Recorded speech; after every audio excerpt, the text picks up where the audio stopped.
Recording in Adalah Ibu progress. Lesya Primayanti dari Sekolah Kembang.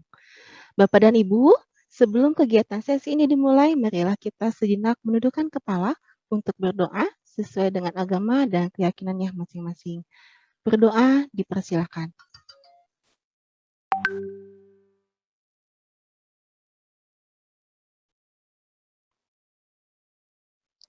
Amin, amin ya rabbal alamin. Semoga doa-doa baik kita semua dikabulkan oleh Allah Subhanahu wa taala. Amin. Baik, Bapak dan Ibu, marilah kita ikuti sesi elaborasi pemahaman modul 1.1 refleksi filosofi pendidikan nasional hari ini. Selama kegiatan berlangsung, dimohon untuk menonaktifkan suara Bapak dan Ibu agar kegiatan hari ini dapat berjalan dengan lancar. Baik, Ibu Lestia, sudah siap Ibu? Sudah Bu Intan, terima kasih. Baik, pada Ibu Lestia Primayanti kami persilakan. Baik, selamat siang Bapak dan Ibu. Assalamualaikum warahmatullahi wabarakatuh. Damai sejahtera, Om Swastiastu, Namo Buddhaya. Salam kebajikan dan rahayu untuk kita semua di ruang virtual ini. Salam dan bahagia. Senang sekali saya bisa bertemu dengan Bapak Ibu calon guru penggerak dari PAUD, TK, dan pendidikan luar biasa ya. Dan terima kasih juga untuk Pempa-TK TKPLB yang mengelola acara hari ini. Perkenalkan, nama saya Lestia Primayanti. Saya adalah salah satu instruktur untuk program guru penggerak, baik untuk fasilitator, pengajar praktik, maupun untuk calon guru penggerak. Mungkin kita bertemu di modul 1.1 ya, sampai modul 3.3 nanti bergantian barangkali ya. Nah, hari ini saya ikut serta dalam webinar elaborasi pemahaman modul 1.1 sebenarnya sebagai wakil dari Sekolah Kembang ya. Saat ini saya adalah Ketua Yayasan Pendidikan Kembang dan sehari-hari bertindak sebagai Direktur Pendidikan di Sekolah Kembang. Sekolah Kembang ini adalah kelompok bermain TK atau sekarang sudah jadi satu menjadi PAUD, SD dan SMP Kembang di Jakarta Selatan, gitu ya. Nah, saya hari ini mau cerita tentang Sekolah Kembang, gitu, tentang PAUD Kembang khususnya, tentang bagaimana PAUD Kembang mulai atau berusaha selama ini untuk menerapkan praktek-praktek pendidikan yang sesuai dengan filosofi Ki Hajar Dewantara gitu ya. Nah, mungkin supaya kita nanti bisa tanya jawab lebih banyak, saya mohon izin pada Bapak dan Ibu untuk memulai berbagi ya, mulai bercerita.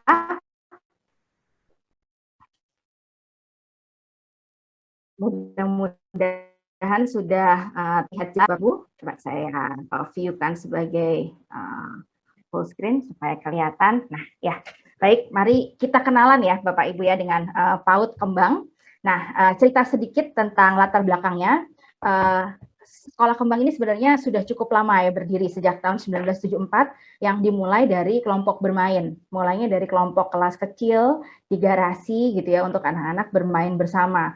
Dan mungkin ini salah satu kelompok bermain pertama di Jakarta. Sehingga waktu itu kelompok bermain atau PAUD belum sebanyak sekarang ya Bapak Ibu ya. Jadi muridnya sempat banyak sekali. Mungkin di sekitar tahun 90-an akhir itu muridnya sampai 600 orang gitu ya waktu itu. Nah, tapi kemudian di awal tahun 2000 PAUD Kembang ini berkembang menjadi Taman Kanak-kanak. Kemudian tahun 2003 disusul dengan sekolah dasar. Kemudian tahun lalu kami memulai tingkatan sekolah menengah. Nah, kalau sekarang mulai tahun 2020 kelompok bermain dan TK sudah kami satukan ya, sudah kami satukan di bawah nama PAUD Kembang. Nah, apa saja sih yang kemudian dipercaya oleh Sekolah Kembang gitu ya? Salah satu visi utama kami sebenarnya adalah sebagai sekolah tempat setiap anak tumbuh jadi seseorang yang suka belajar sepanjang hidupnya dengan rasa bahagia dan antusias, serta tempat guru dapat menghadirkan perbedaan. Nah, 5 budaya yang kami hidupi sehari-hari itu adalah kasih sayang, kebahagiaan, kebanggaan, keberhasilan, dan menghargai. Nah, hal utama yang dipercaya oleh Sekolah Kembang adalah setiap anak itu berdaya. Kalau dalam bahasa Inggris maka sebutannya adalah every child is able and capable ya. Jadi kami merasa semua anak siapapun itu adalah anak yang bisa gitu, anak yang berat. Kami ketika kami menyusun program, ketika kami menyusun pembelajaran gitu ya, menyusun kegiatan untuk anak-anak, ada beberapa prinsip utama yang selalu kami pegang teguh. Yang pertama adalah menempatkan kepentingan terbaik anak gitu. Jadi kalau mau bikin acara bukan biar menang lomba, mau bikin acara, mau bikin kegiatan itu bukan supaya kelihatan sekolahnya itu wah gitu, enggak. Tapi sebenarnya pertimbangan utama kami adalah apa kepentingan terbaik anak yang terlayani melalui program atau kegiatan ini. Nah, kami juga memandang anak sebagai individu yang unik dan setiap anak tentu memiliki kebutuhan yang unik, gitu ya. Kebutuhan anak ini adalah sesuatu yang kami selalu perhatikan. Sebagai contoh, kalau kemarin kita belajarnya sebelum corona gitu ya, ketemu di sekolah setiap hari, kemudian kita transisi ke PJJ, sekarang PJJ transisi lagi ke PTM, maka hal-hal awal yang akan diperhatikan oleh guru-guru adalah apa ya kebutuhan anak-anak untuk menyesuaikan diri. Nah, itu dulu gitu. Belajarnya itu nanti belakangan. Nah, setiap anak dipandang sebagai anak yang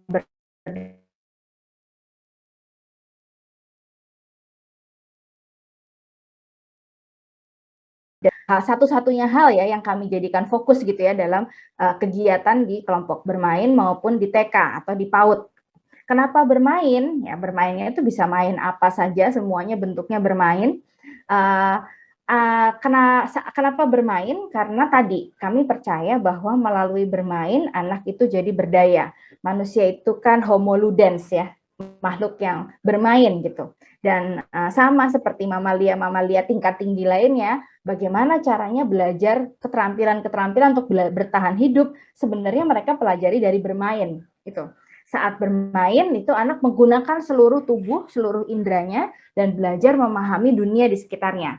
Nah, ketika mereka belajar memahami dunia di sekitarnya, tentu ada orang-orang lain, gitu ya. Jadi, ketika bermain juga anak-anak belajar berhubungan dengan orang lain, belajar memegang kendali, belajar menentukan tujuan, dan mencapai tujuannya dengan senang hati. Nah, saat main juga biasanya anak-anak jadi punya kesempatan untuk mengenal diri sendiri, mengenal orang lain, dan mengenal dirinya. Gitu ya. Nah, itu sebabnya kami merasa bahwa bermain itu adalah memang bukan cuma hak, bukan cuma pengisi waktu luang, tapi sebenarnya adalah kegiatan utama anak-anak, terutama anak-anak usia dini. Nah, terus kalau kitanya, terus belajarnya gimana gitu ya? Belajarnya tadi lewat bermain.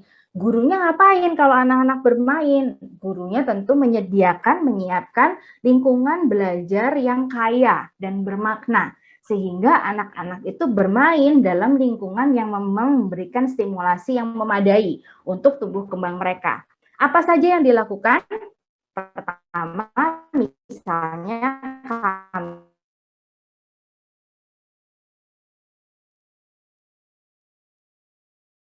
dari diriku, keluargaku, gitu ya, lingkunganku, dan seterusnya. Tapi kalau di sekolah kembang, ketika kami bicara soal diriku, maka kami akan mencari sebuah literatur anak, buku bergambar, yang merupakan literatur yang kaya, yang bisa dioprek gitu ya, bisa dibelah-belah gitu ya Bapak Ibu, bisa dianalisis, sehingga bisa menjadi tema kegiatan anak-anak selama beberapa waktu. Ya, di kelas sendiri kami menggunakan sentra pembelajaran, bukan berarti satu kelas itu satu sentra lalu anak-anak jatahnya di sentra apa, enggak ya. Tapi mungkin pojok belajar ya tepatnya ya. Saya biasanya kalau mencari resources dari Google, dari internet, biasanya sebutannya learning center. Nah, karena learning center maka sebenarnya terjemahan yang paling tepat adalah sentra pembelajaran. Nah, satu kelas itu biasanya ada beberapa sentra, ada beberapa 6 sampai 9 sentra, misalnya literasi, rumah tangga, bermain peran, pramatematika, kemudian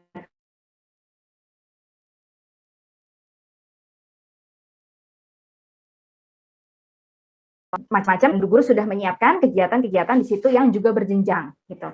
Dan kami berupaya untuk menghadirkan Indonesia.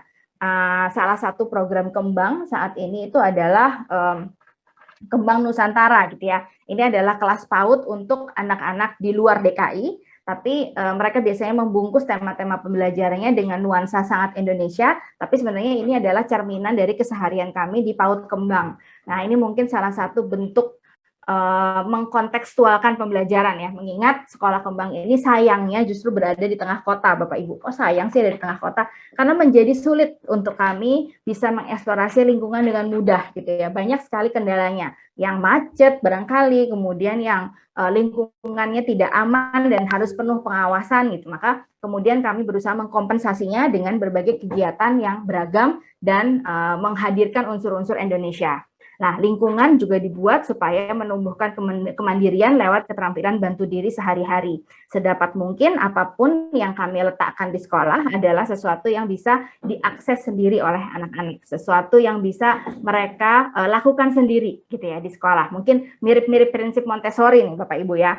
Nah, kemudian satu lagi yang menarik di PAUD Kembang hanya ada 2 kelas. Jadi ada kelas kelompok bermain tadi, sekarang kita sebutnya PAUD 3-4, isinya adalah anak-anak usia sekitar 3-4 tahun.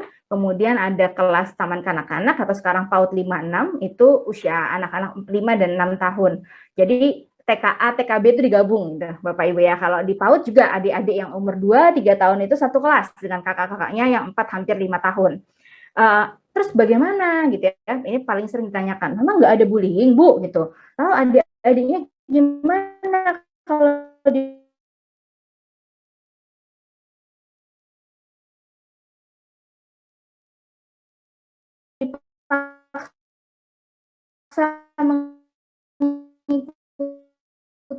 mengikuti kakaknya. Nah, niru gitu ya. Termasuk senang main bersama. Kalau main bersama mereka akan amati nih kakak-kakaknya main apa, kemudian mereka ikut serta.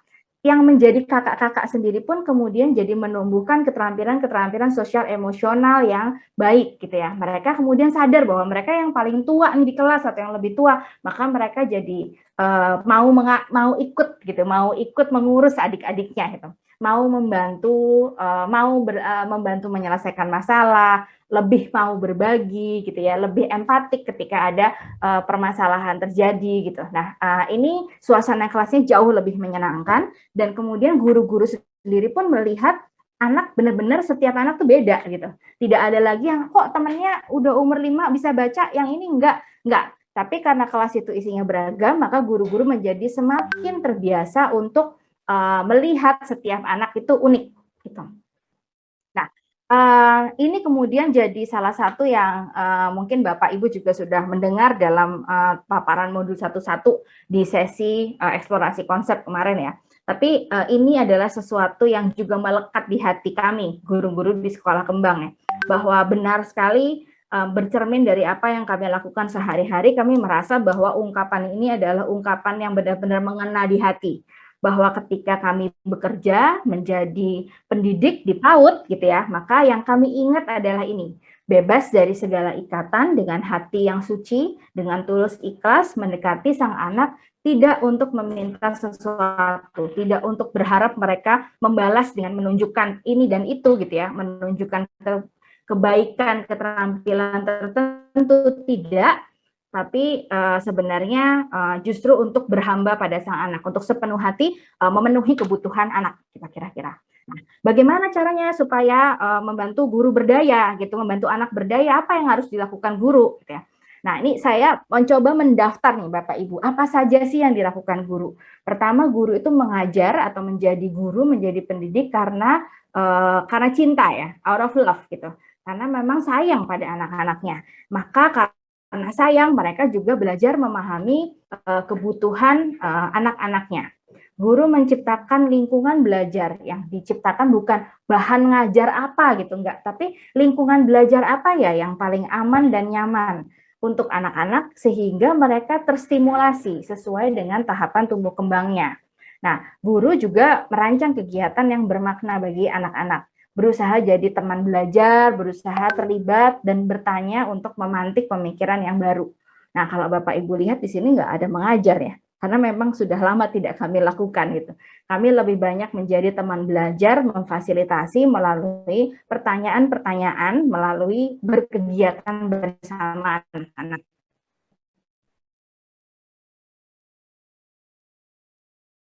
ya, bukan cuma anak-anak yang kami pandang sebagai anak yang berdaya, tapi guru pun adalah guru yang berdaya gitu ya, dan berperan menjadi pendamping keluarga. Selain tinggi otonominya, guru juga menjadi panutan sebagai pembelajar sepanjang hayat gitu. Dan saat PJJ tahun kemarin begitu pandemi mulai, kami kemudian sadar bahwa peran kita tuh berubah ya, bukan cuma mengajar anak, tapi justru menjadi pendamping keluarga. Karena anak-anak akan belajar di rumah, kebanyakan akan sehari-harinya akan bermain dan belajar di rumah.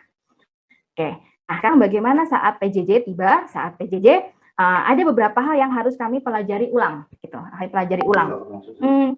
Kami pelajari ulang dengan cara melihat kembali gitu ya. Kan belajarnya nggak bisa sama persis ya Bapak Ibu ya, dengan seperti kalau ketemu tiap hari. Maka kami mencoba mengatur agar penjadwalannya itu ringan dan fleksibel, mewadahi lebih banyak belajar ya. Lalu kami juga menggunakan pembelajaran yang terpersonalisasi. Jadi berupaya supaya anak-anak itu bisa belajar sesuai dengan keadaan terbaik untuk dia gitu. Dia maunya apa gitu ya, mau mulai dari mana gitu. Jadwal di rumah seperti apa, itu kami usahakan agar lebih terpersonalisasi. Lalu kami juga sadar bahwa berada di layar yang sama nggak berarti berada di ruang yang sama. Konteks di rumah, konteks keadaan di rumah setiap anak itu menjadi perhatian besar dari guru-guru. Yang terakhir tentu yang utama adalah peran orang tua. Peran orang tua ini jadi penting, maka komunikasi yang baik antara keluarga dan sekolah ini menjadi penting juga. Ini yang kemudian kami inisiasi dan kami pelihara lebih baik. Supaya apa? Tujuannya sama. Tujuannya adalah untuk membantu anak-anak gitu ya. Tujuannya adalah untuk memastikan kebutuhan anak-anak itu terpenuhi. Nah, kalau di dalam kelas, lalu bagaimana gitu ya? Apa kalau di dalam kelas PJJ gitu, apa yang harus dipikirkan lebih dulu? Ini kebutuhan anak, gitu ya, yang harus yang harus kita ini pertama kali itu apa sih kebutuhan yang utama? Yang pertama adalah memperhatikan apa sih anak-anak butuhnya. Berapa lama anak-anak sanggup ya dengan kelas yang online gitu ya? Seberapa banyak frekuensinya, bagaimana ini harus cukup fleksibel, cara belajar seperti apa yang online dan offline yang bisa dilakukan oleh anak-anak PAUD. Nah, ini dipertimbangkan yang utama dari kacamata anak, bukan dari nyamannya orang tua harus gimana, atau harusnya menurut kurikulum gimana, atau nyaman buat gurunya gimana, enggak.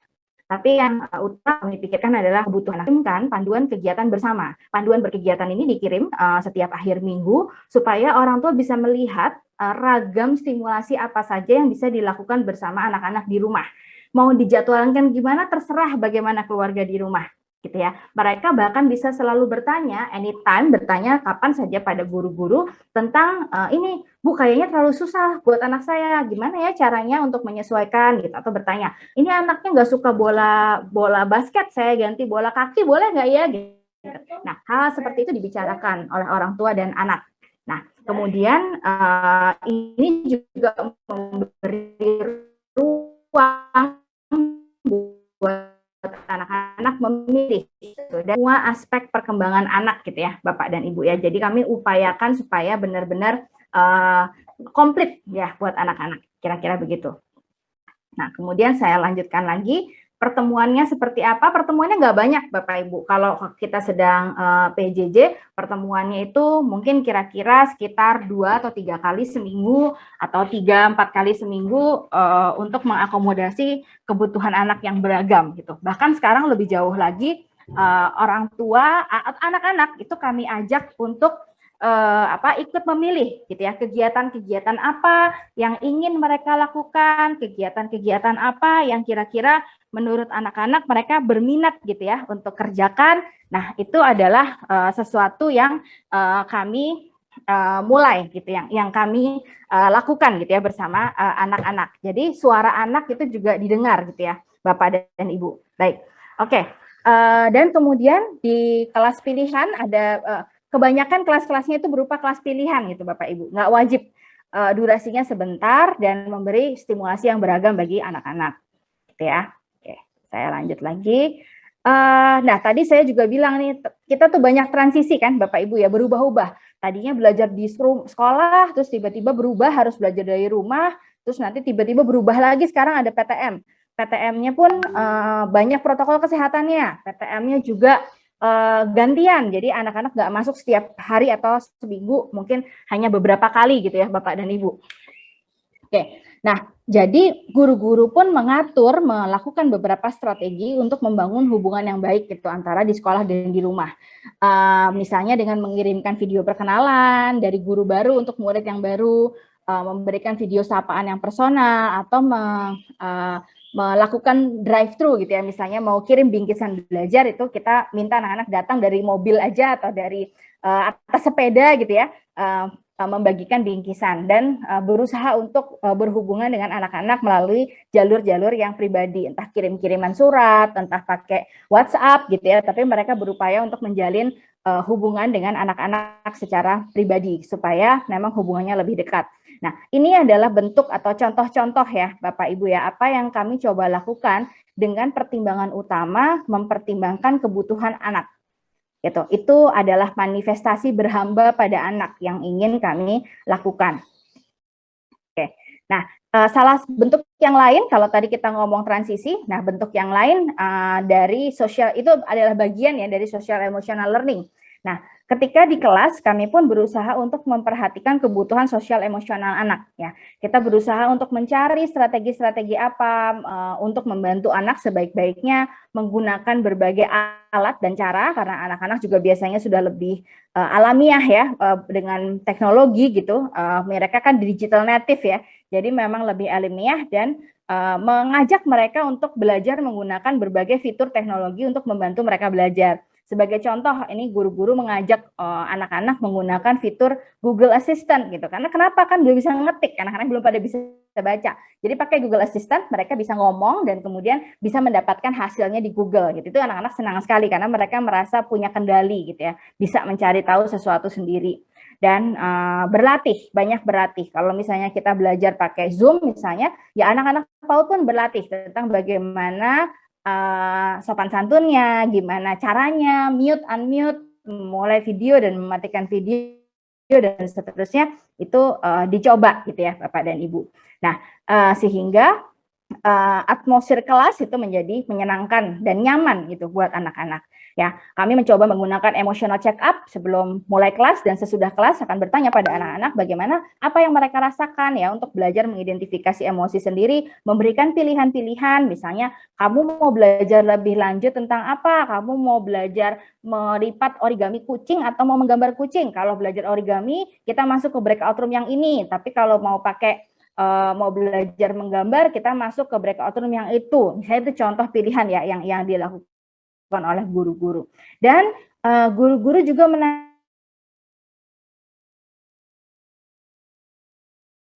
perlu meninggal kelas lebih lama gitu. Biasanya untuk ngobrol gitu ya. Ini kadang-kadang anak-anak yang wah di rumah mungkin perlu teman ngobrol misalnya ya, atau misalnya lama sekali perlu waktu untuk menyesuaikan diri. Nah, kemudian itu diajak untuk masuk lebih awal atau bahkan keluar lebih lama supaya bisa ngobrol lebih panjang sama guru-gurunya. Ya, kami juga mencoba menggunakan pengelompokan yang beragam ya. Kadang-kadang nggak semuanya selalu ketemu satu kelas, kadang-kadang ketemunya cuma 10-15 menit gitu, tapi sama sekelompok anak saja, 3 orang saja atau 5 orang saja gitu ya. Lalu banyak cara-cara yang tetap kami lakukan untuk membuat bukan guru yang paling banyak ngomong di depan kelas, tapi anak-anak juga, termasuk kesempatan-kesempatan untuk memimpin. Nah, kalau tadi itu adalah strategi-strategi untuk mencari tahu dan memenuhi kebutuhan anak.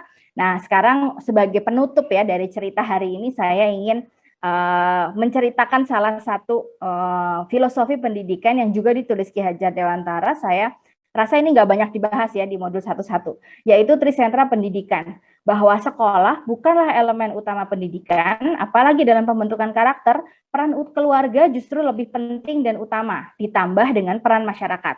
Nah, ini menarik menurut saya karena biasanya keluhan para sekolah adalah orang tuanya nggak mau ngerti gitu ya. Orang tuanya beda, keluarganya nilainya beda sama sekolah gitu ya. Di rumah kita di sekolah kita sudah pakai disiplin positif, tapi di rumah masih suka dipukul. Gimana, Bu? Gitu ya. Nah, sebenarnya menurut saya salah satu peran utama sekolah itu adalah mengedukasi orang tua. Mengedukasi tentang apa? Tentang pendidikan sekarang itu seperti apa sih? Ya, cara pengasuhan yang sejalan dengan prinsip-prinsip pendidikan di sekolah itu seperti apa? Gitu ya.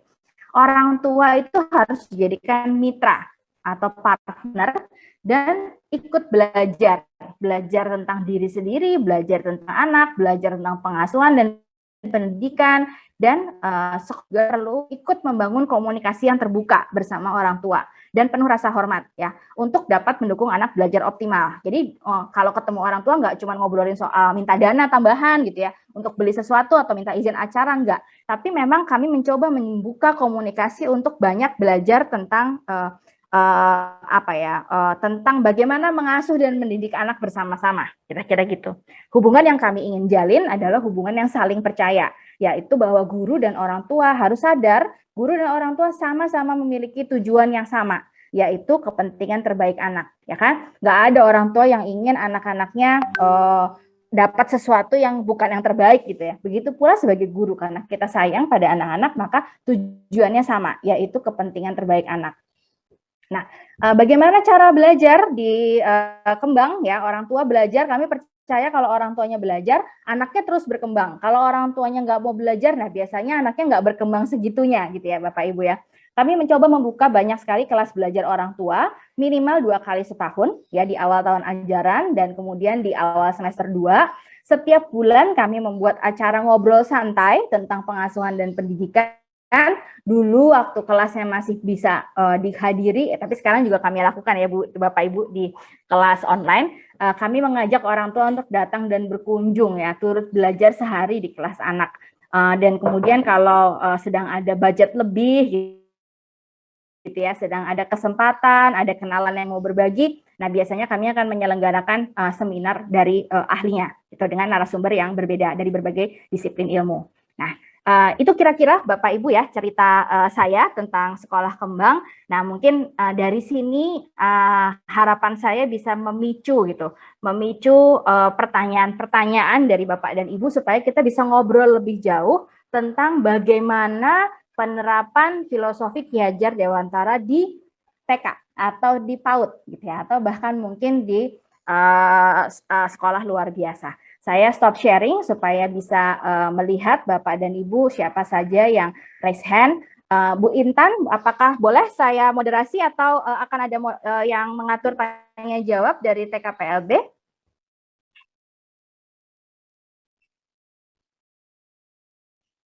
Oke, baik. Oke, baik, kalau begitu saya ini aja ya, saya mulai saja ya Bapak dan Ibu ya. Silahkan saya mulai gantian nih Bapak Ibu. Saya yakin di chat itu juga banyak pertanyaan. Nah, tapi yang raise-nya ini sudah ada beberapa. Saya mulai dari Ibu Susanti. Bu Susanti, silahkan Bu Susanti, ada pertanyaan apa? Terima kasih Bu Lestia. Terima kasih Ibu. Apa kabar Bu Susanti? Baik Ibu. Terima kasih atas waktunya. Di sini penjelasan Ibu tadi sangat bagus sekali, sehingga kami tertarik seperti itu, nanti akan mengimplementasikan apa yang Ibu jabarkan tadi di lembaga kami. Namun di sini kami kurang memahami satu Bu, kurikulum Merdeka Belajar itu Bu, apakah ada kurikulum Merdeka Belajar itu bagi murid TK untuk saat ini? Jika ada, bentuknya seperti apa? Seperti itu Bu. Kan karena selama ini kita memakai kurikulum 2013. Ya. Nah, sekarang kita masuk ke kurikulum Merdeka Belajar. Nah, itu saya kurang paham, Bu. Terima kasih. Assalamualaikum. Oke, terima kasih Bu Susanti. Mungkin kalau kurikulumnya sepertinya iya ya, sepertinya akan ada satu kurikulum yang baru yang sekarang baru mulai diterapkan oleh sekolah penggerak ya Bu Susanti ya. Nah, sebenarnya sih kalau dari segi kurikulum untuk PAUD tidak banyak berbeda jauh gitu ya. Pasti ya itu aja karena memang panduannya sama, yaitu tumbuh kembang anak usia dini. Ya, nggak jauh-jauh, nggak kemana-mana ya sebenarnya tentang tumbuh kembang anak usia dini di semua area perkembangannya, gitu. Nah, masalahnya biasanya ada di penerapan di sekolah gitu, Bu Susanti ya. Kalau sekolahnya sadar bahwa kurikulum ini hanyalah alat, bukan tujuan, maka sekolah akan berupaya untuk mengolah kembali kurikulumnya dan menyajikannya dalam kegiatan belajar di sekolah yang berpusat pada anak. Gitu. Tapi kalau enggak, ya kurikulumnya begini, ya udah anaknya diajarin A gitu langsung gitu ya, enggak diolah dulu Bu Susanti. Apapun kurikulumnya, hasilnya sama saja, tidak akan berpihak pada anak. Gitu kira-kira Bu Susanti. Jadi nggak masalah ya nanti mau kurikulumnya namanya ABC, kalau kurikulum PAUD isinya kurang lebih sama Bu. Ya, isinya kurang lebih sama orientasinya juga sama. Orientasi utama untuk pendidikan PAUD itu bukan supaya anaknya bisa keterampilan tertentu, tapi supaya anaknya tumbuh sehat dan bahagia sesuai dengan tahapan perkembangannya. Sehingga nanti anaknya ketika masuk ke jenjang pendidikan berikutnya adalah matang. Gitu Bu Susanti. Ya. Oh, berarti sebentar Ibu, kita bisa memakai kurikulum 2013 tapi kita adopsi seperti itu, Bu. Bisa, Bu, sangat bisa. Iya, terima kasih, Bu. Ya, oke, terima kasih Bu Susanti. Oke, kita lanjutkan lagi nih siapa yang raise hand ya. Bentar, saya coba ngintip. Wah, banyak sekali yang raise hand ya. Mudah-mudahan bisa menjawab banyak pertanyaan ini. Mulai dari saya mulai dari yang paling atas ya Bapak Ibu ya. Ini ada Bapak Ahmad Thoyib dari Tulung Agung sepertinya kalau saya nggak salah. Silahkan Pak Ahmad. Wah, menarik sekali. Silahkan Pak Ahmad, ada pertanyaan apa? Ya, terima kasih. Perkenalkan, saya Ahmad Thoyib dari TK PAUD Ngeger 1 Kabupaten Tulung Agung. Ya, terima kasih atas waktu yang diberikan. Tadi dari penjelasan Bu Lustia sangat menarik sekali. Seperti kakak adik tadi, itu juga sama seperti sekolah kami, itu ada jenjang KB dan juga TK, itu sangat menarik sekali. Yang ingin saya tanyakan, bagaimana penerapan atau penerapan profil pelajar Pancasila yang ada 6 itu Bu, yang telah kita bahas di modul 1 kemarin, yang diterapkan di lembaga sekolah kembang, yang bisa untuk kami adopsi. Jadi tadi kami pengen dijelaskan lebih detail gitu Bu, biar kami punya inspirasi atau punya gambaran bagaimana nanti kami yang bisa diadopsi dari sekolah itu tentang penerapan profil pelajar Pancasila. Nah, yang kebetulan di lembaga kami itu ada visi santun dalam berbudaya. Jadi bagaimana sih yang bisa kami adopsi sebagai inspirasi kami untuk mengajarkan atau menerapkan di lembaga kami. Terima kasih. Baik. Pak Ahmad Thoyib ya, terima kasih. Ini profil pelajar Pancasila ini sesuatu yang baru ya Pak Ahmad Thoyib ya. Dan sebenarnya belum rilis tahu saya ya, baru rilis gitu ya. Jadi kalau misalnya selama ini ketika kami membaca kembali profil pelajar Pancasila, menyediakan media, baik itu media yang asli atau yang kita buat dari barang bekas kan.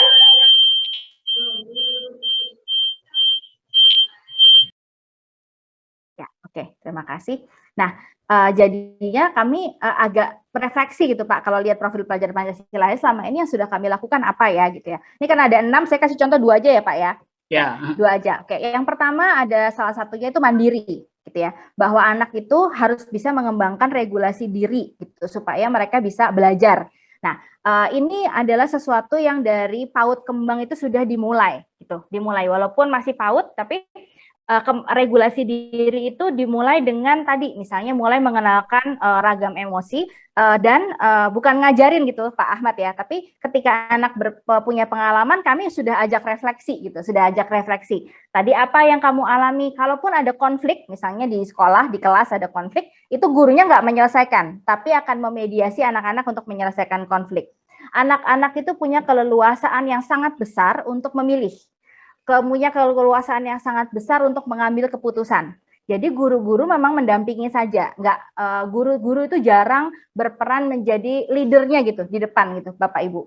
Jadinya itu yang sering kali kami lakukan dan sudah kelihatan ketika anak masuk SD, karena ini sering kali lanjut ke SD Kembang gitu ya, Bapak Ibu. Jadinya saya juga sering dapat feedback dari guru-guru SD, wah ini oke Bu, anak-anak masuk TK, anak-anak TK masuk SD, banyak yang belum bisa baca tulis, tapi biasanya mereka sudah cukup mandiri.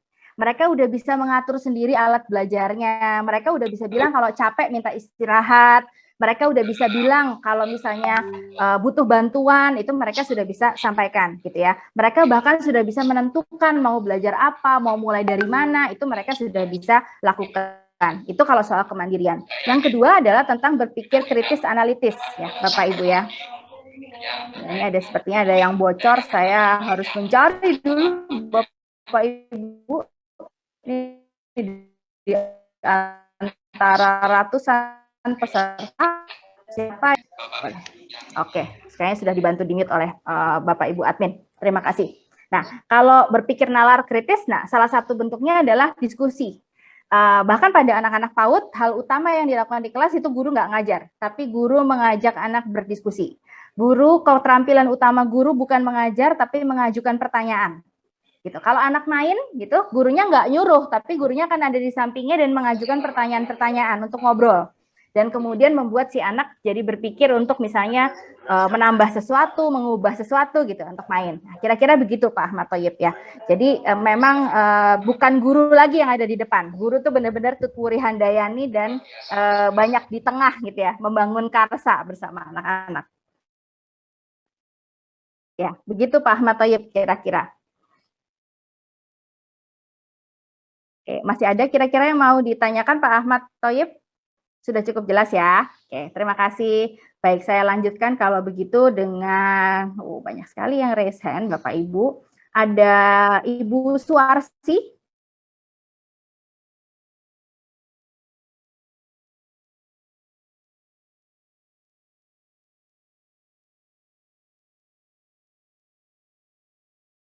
Terima kasih. Assalamualaikum warahmatullahi wabarakatuh. Waalaikumsalam warahmatullahi wabarakatuh.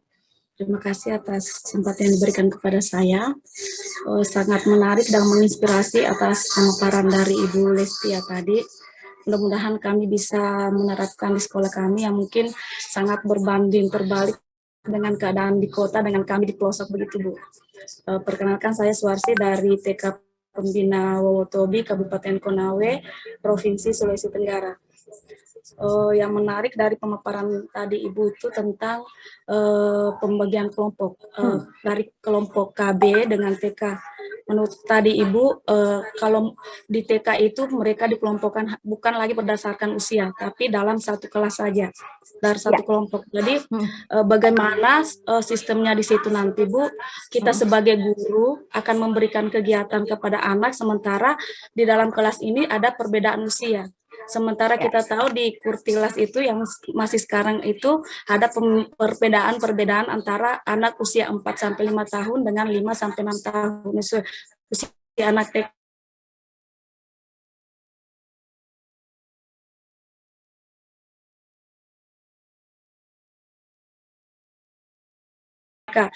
usia mereka dan bisa dan sesuai dengan profil Pancasila. Terima kasih. Oke, baik. Terima kasih Bu. Ya, ini agak menarik ya. Kok bisa sih itu anak-anak beda umur taruh satu kelas, gurunya gimana?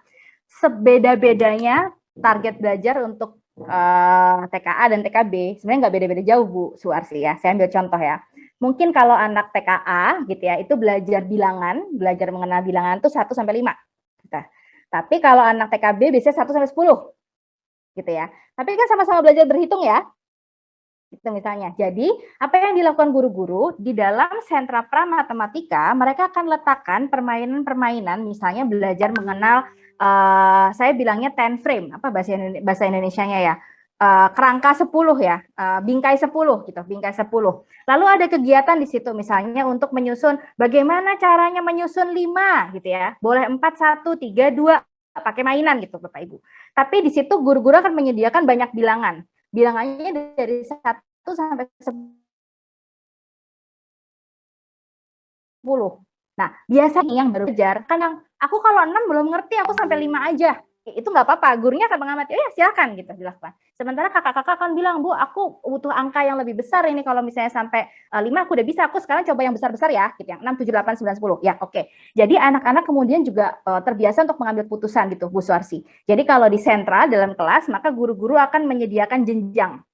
Nah, yang menarik adalah ketika guru menyediakan beberapa jenjang kegiatan, dalam satu kegiatan yang sama, itu tidak selalu anak yang kecil ngambil jenjang yang mudah.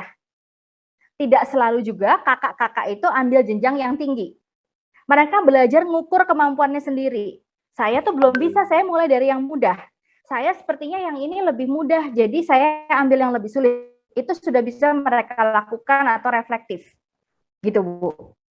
Nah, ini kan kalau perkembangan anak itu kan areanya banyak ya, Bu Suwasi ya. Tidak ada anak umur 5 tahun itu yang semuanya hebat gitu. Literasinya bagus, matematikanya bagus, kemandiriannya bagus gitu. Enggak begitu. Ada yang mungkin secara motorik sangat menonjol, tapi secara bahasa belum terlalu.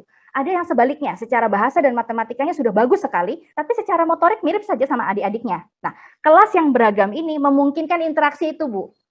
Anak-anak yang misalnya tidak terlalu nyaman bergerak gitu ya, masih belajar motorik kasarnya itu yang basic, main sama adik-adik nggak apa-apa gitu. Dia nggak merasa ya aku nggak bisa, yang lain bisa, enggak.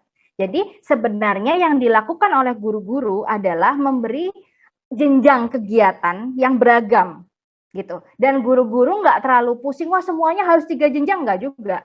Karena guru-guru selalu mengobservasi dan selalu mencatat hasil observasinya, kemudian merencanakan kegiatan belajar berdasarkan hasil observasinya.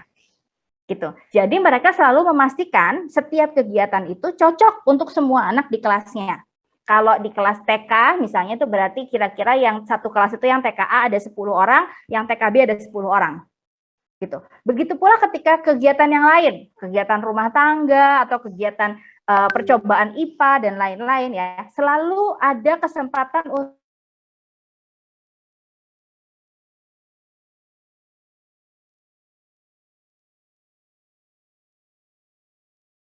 untuk anak-anak selalu ketemu kegiatan yang pas dengan kemampuannya, tidak terlalu mudah dan tidak terlalu sulit, maka anak-anak akan menambah tantangannya dengan hati gembira.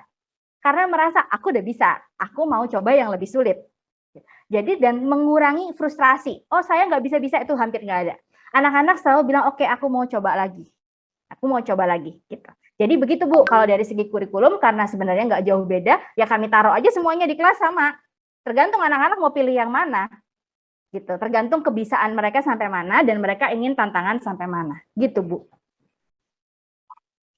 Sudah kebayang belum, Bu Suwarsi? Masih mute, Bu, suaranya.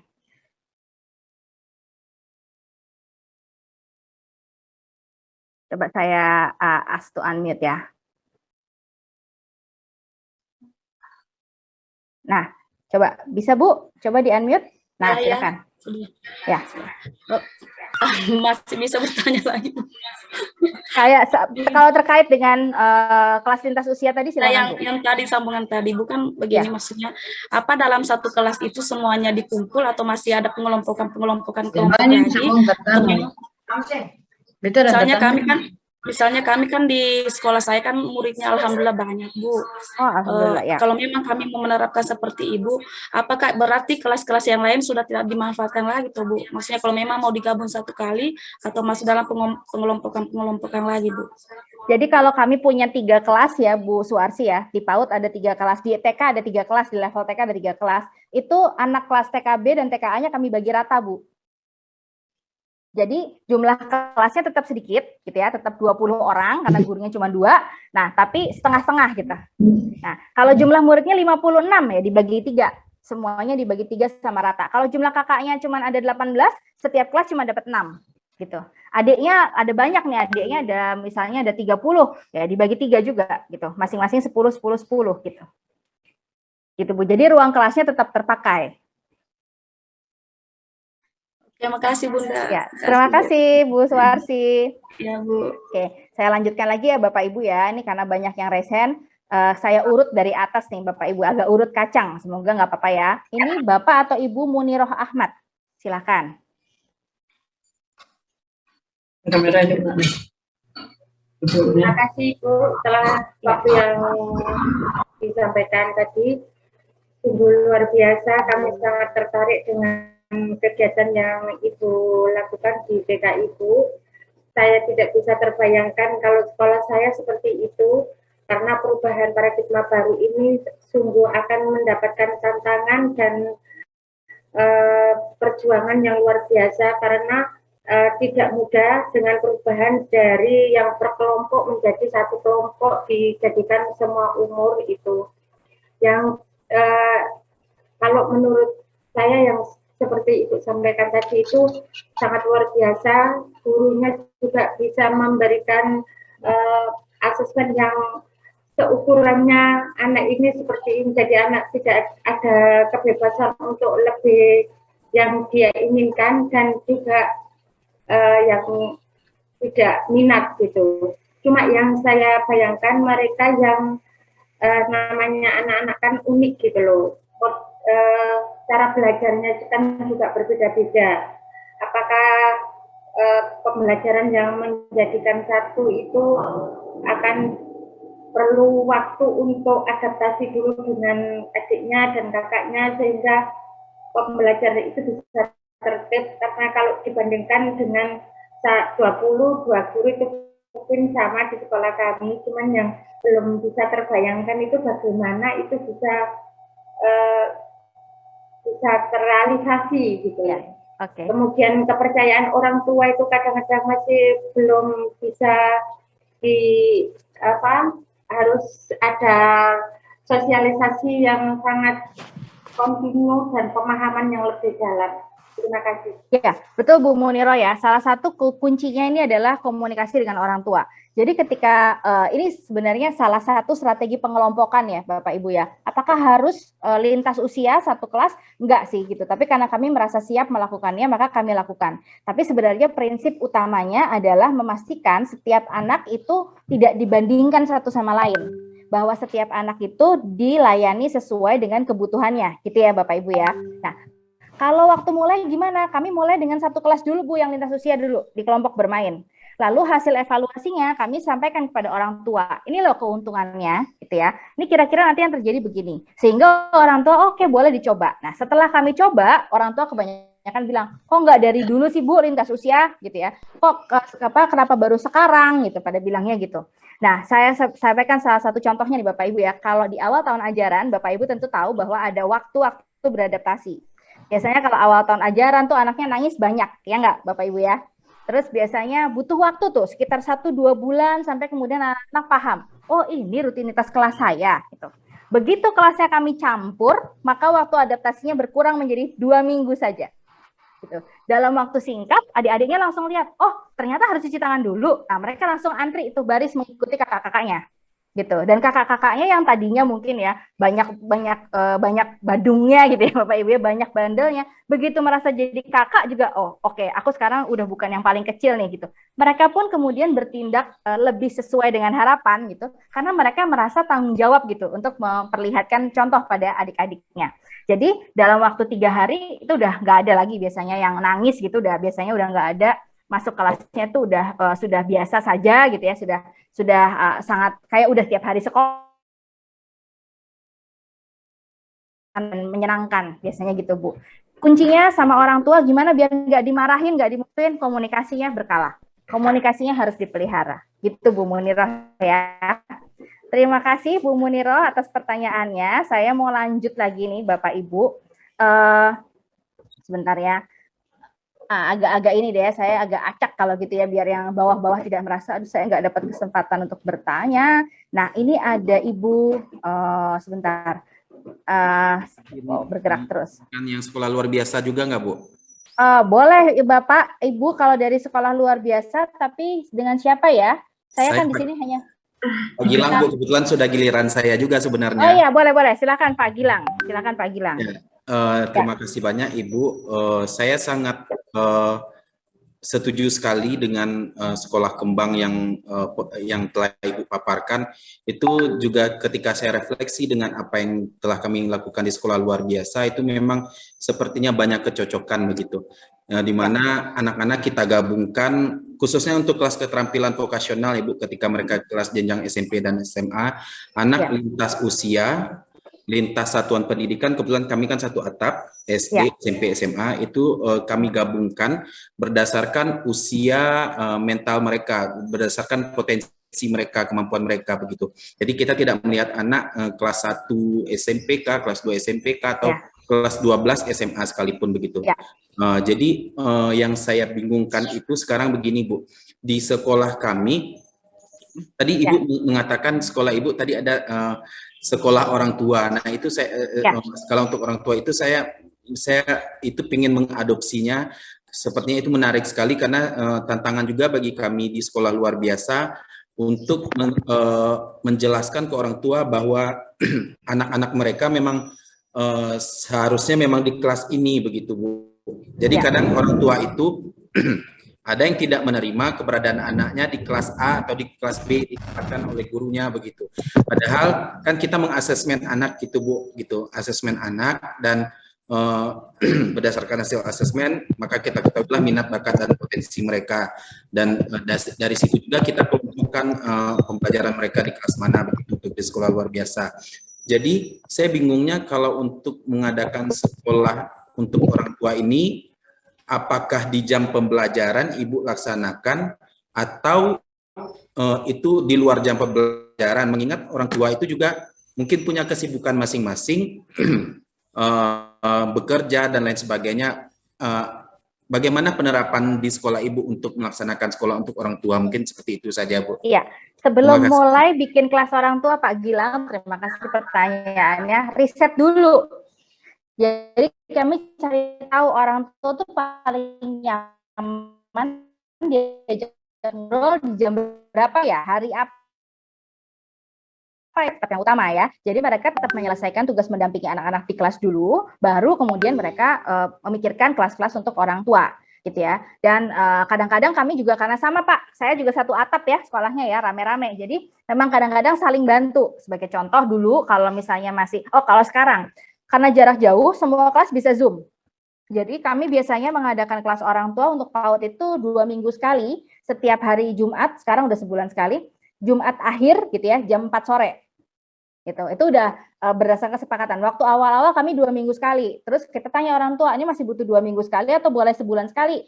Tadinya mereka bilang, Bu tetap 2 minggu sekali. Oh ya udah, nanti begitu berapa lama ditanya lagi. Sekarang gimana? Ya udah sebulan sekali nggak apa-apa, sebulan sekali. Untuk acara Kopi Pagi Kembang yang memang kami lakukan sebulan sekali itu lintas.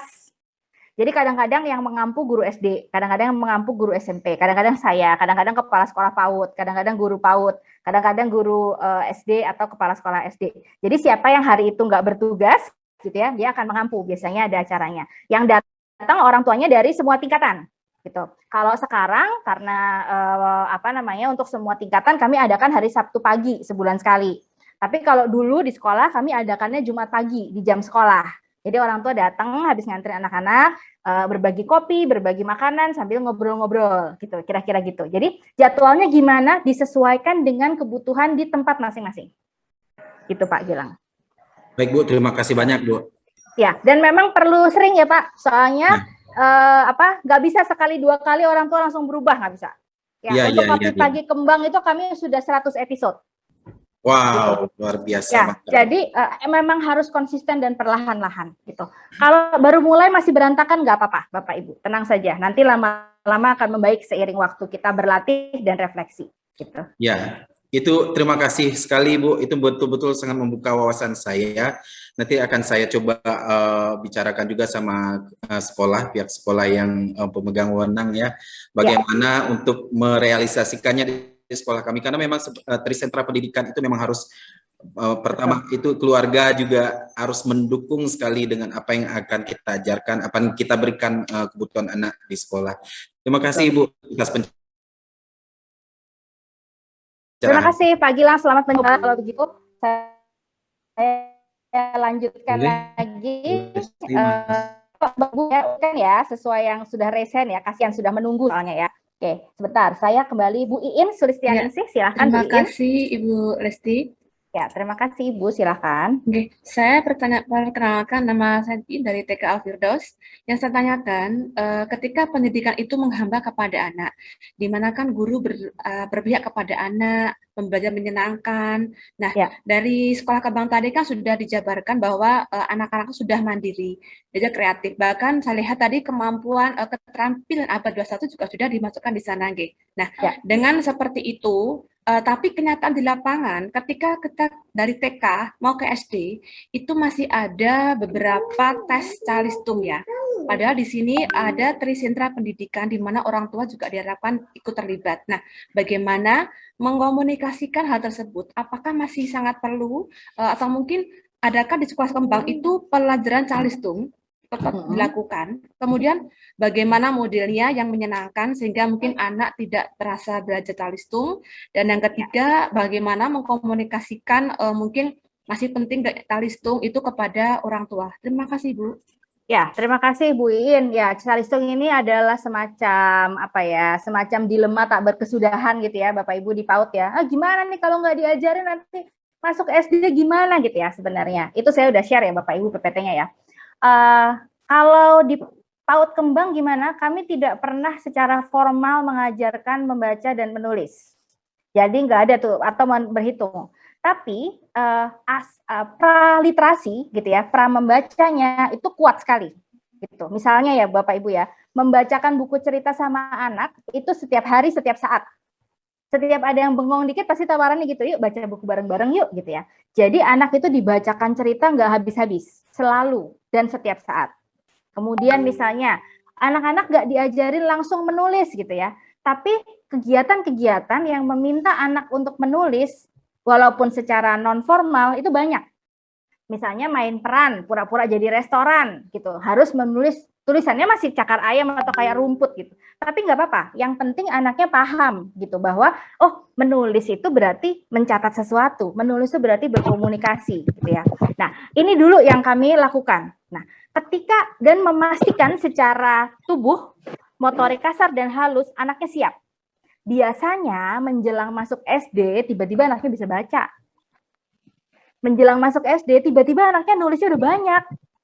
Karena kepingin tahu gitu Bapak Ibu. Ya, nggak ada trainingnya, tidak pernah. Kalau menulis atau membaca anak-anak minta Bu aku pengen tulis nama teman aku, Iin, bagaimana nulisnya? Nah, kami bantu gitu. Kami bunyikan gitu ya. Jadi itu diajari. Anak-anak akan belajar mulai menulis itu biasanya namanya sendiri. Murid-murid saya biasanya nggak hafal alfabet, lucu ya, nggak bisa kalau ditanya abis A, B, C, D apa, nggak tahu. Tapi kalau disuruh nulis, kalau ditanya bebek itu huruf apa aja, langsung tahu.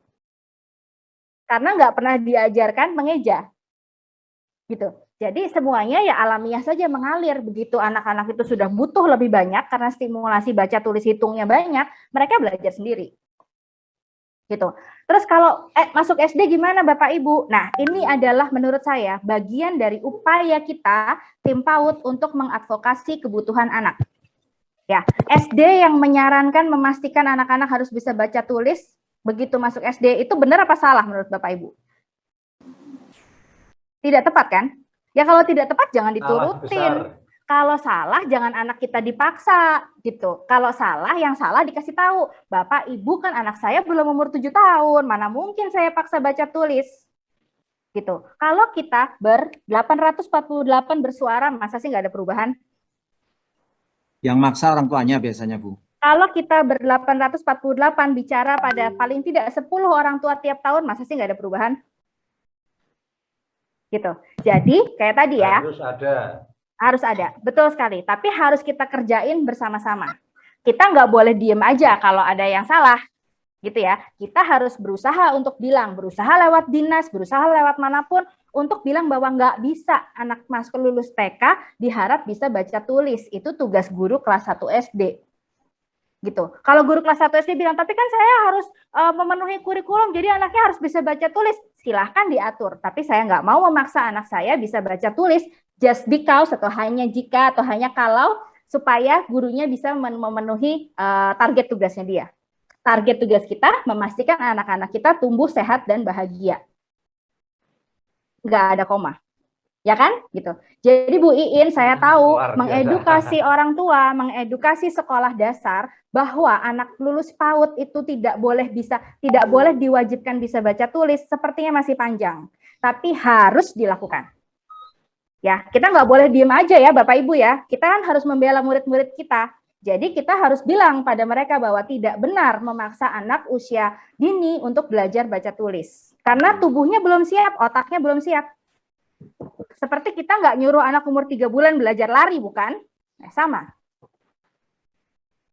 Gitu, kira-kira ya Bapak Ibu ya. Jadi kita harus ikut mengubah ini, bukan dengan demo aja ya, tentu saja ya, dengan mengedukasi semua pihak dan ikut terlibat. Bapak Ibu adalah calon guru penggerak, sebagai guru penggerak suara Bapak Ibu dalam pendidikan nanti akan lebih besar. Jadi harus kita pakai untuk mengadvokasi hak anak, terutama untuk belajar bahagia, belajar dengan sehat. Gitu. Ya, Bapak dan Ibu, terima kasih sekali. Bu Iin, nah terima kasih banyak. Wah, setuju nih Pak, siapa nih ya? Terima kasih Bu Lesti penjelasannya. Terima kasih. Ini kita sudah pukul berapa sekarang? 15.37, sudah lebih 7 menit. Mungkin kita masih bisa satu pertanyaan lagi ya Bapak dan Ibu ya. Kalau Bapak dan Ibu masih punya pertanyaan yang mengganjal, masih ingin berdiskusi, tadi saya sudah mengirimkan slide slide PPT. Di dalamnya ada nomor kontak, ada alamat sekolah ya, baik melalui website maupun melalui IG, ada nomor telepon saya juga. Silahkan menghubungi untuk diskusi lebih banyak.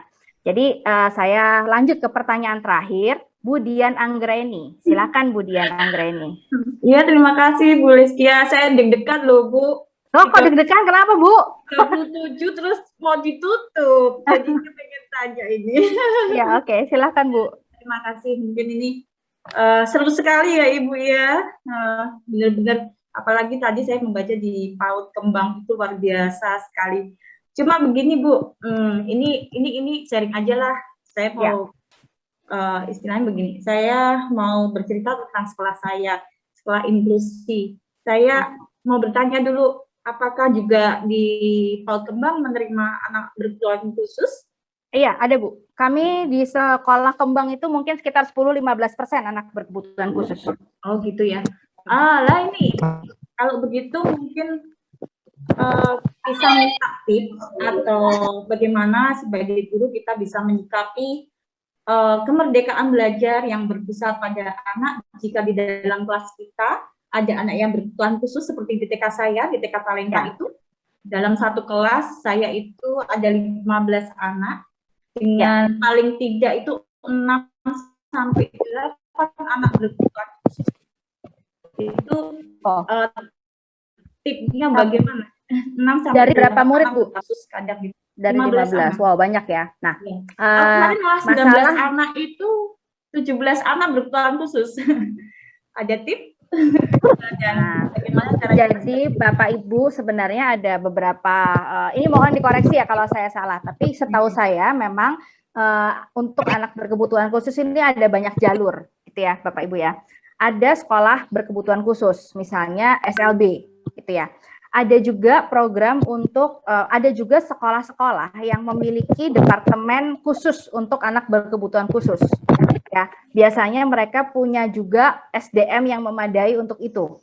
Ya, ada lagi pilihan ketiga yaitu mainstreaming ya atau pengarus utamaan. Itu anak-anak yang berkebutuhan khusus tapi kurang lebihnya masih bisa belajar bersama anak-anak yang tipikal, akan belajar di kelas bersama anak-anak yang tipikal. Gitu.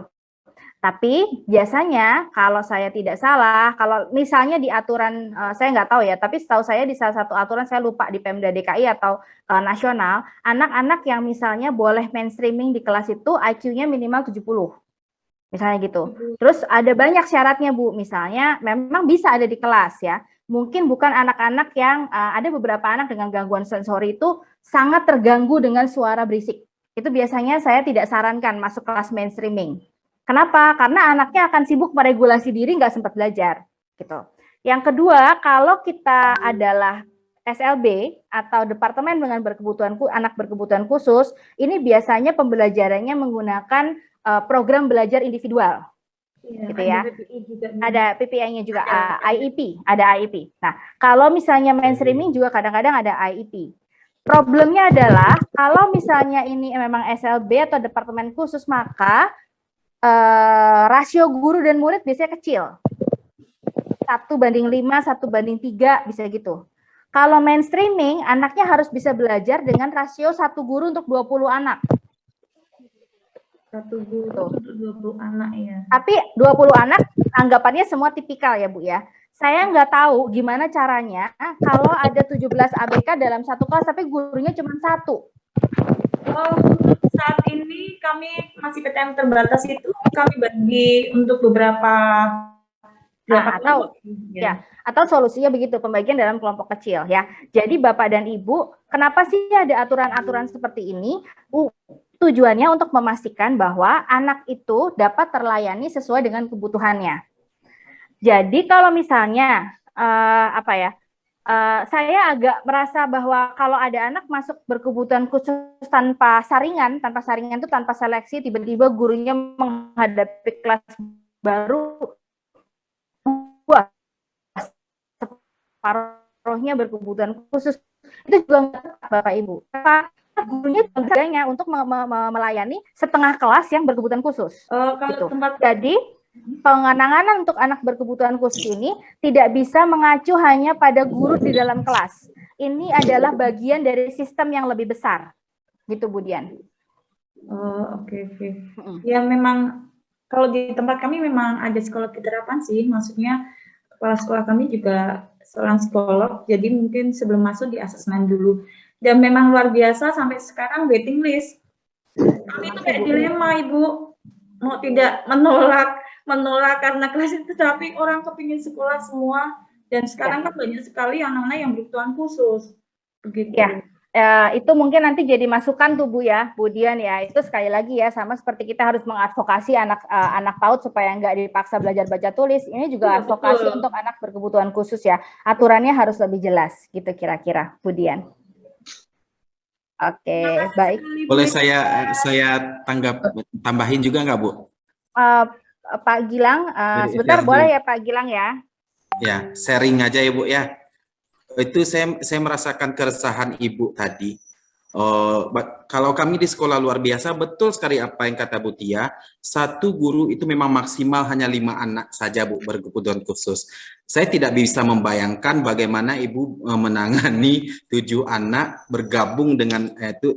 Saya pastinya itu sangat sulit sekali Bu. Jadi kalau menurut saya itu memang regulasi sekolahnya yang harus diperbaiki, dan betul-betul harus diberikan sosialisasi kepada orang tua bahwa tidak harus anak berkebutuhan khusus langsung ke TK reguler begitu Bu. Alangkah baiknya anak-anak tersebut. Pak Gilang, saya mohon maaf tapi saya sudah diperingatkan oleh PKPLB bahwa waktu kita sudah habis.